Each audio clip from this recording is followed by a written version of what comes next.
Well, here's a rundown on some of our Alaska news for this Monday morning. A reminder, of course, that we have more stories than we possibly have time for in a 3 to 5 minute video. And if you'd like 30 to 40 minutes of audio news delivered directly to your inbox every morning at 5 a.m., become a paid subscriber at radiofreespeech.com. Governor Walker has signed the new Real ID law in time for the deadline, meaning that we will all eventually have federally mandated identification cards. Yellings and boos, that is actually like yells of boo, they filled the town hall meeting that Senator Sullivan had on Friday. Very raucous meeting, apparently. The Navy is on the hunt for explosives near Kodiak. They're saying that there may be some bombs left over from, say, around World War II. They haven't had any reports of anybody finding any, but they're going to be doing a survey just to check because they did a similar survey over near Dutch Harbor, and they found quite a number of unexploded ordnance down there. I don't know if they had been put there intentionally or dropped or whatever, but hey, it was wartime after all. The CH2M Hill, I can't even say that. It's one of the subsidiary companies going to be cutting 147 jobs after losing their North Slope contract. Exactly what this is going to mean is kind of hard to say for the economy. However, it does look like they're going to be filling this role with some non-union employees from outside Alaska. They're going to be bringing in more non-Alaskans to work the slope.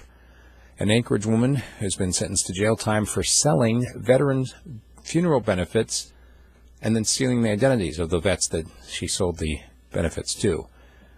Deadliest Catch star Sig Hansen, you may recognize him if you're a fan of the show, if not just from the Alaska connection. He's actually a Seattle-based boating captain. Got into some trouble for assaulting an Uber driver down in Oregon. He basically started spitting on the guy because he wouldn't take cash. I mean, that's the whole point of Uber, is that you don't do cash. It's all done with the app. Guess you didn't know that. It's not a taxi. You want a taxi, call a taxi. You want Uber, use the app. Former judge is sentenced, well, actually a federal judge has sentenced a toke man for having a cache of firearms that were linked to drug sales. He had allegedly traded these guns for drugs. A former Wasilla postmaster got demoted to custodian after an investigation upheld the harassment claims. This guy was making over $100,000 a year as the postmaster in Wasilla. He was accused of sexually harassing a couple of employees, both with his comments and in one case actually kissing and touching a woman. They weren't clear. They wouldn't comment on whether it was part of a settlement or if it was as a result of the investigation. But he was removed from his postmaster job at $100,000 a year and now has a custodian job at $54,000 a year. You ever feel like you're in the wrong line of work? A lot of other stories, including the cuts that are coming to public transit in Fairbanks. Also, the mile-long blob that is oozing toward the Dalton Highway. Did you hear about this?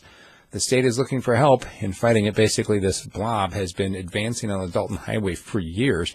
It's kind of like a slow-motion permafrost avalanche, 15 feet a year. They're saying it's going to be hitting the Dalton Highway sometime in the next 4 years. So they're going to move it, not the blob. They can't move the blob. They can't stop it. They don't know what it is. What they're doing is going to move the road. They're going to leave the current road there, maybe as a barrier. Maybe they'll stop it. Maybe they'll slow it down. They're going to move the road, and that should give them at least another 25 years. So there you have it. More news. Check out radiofreespeech.com.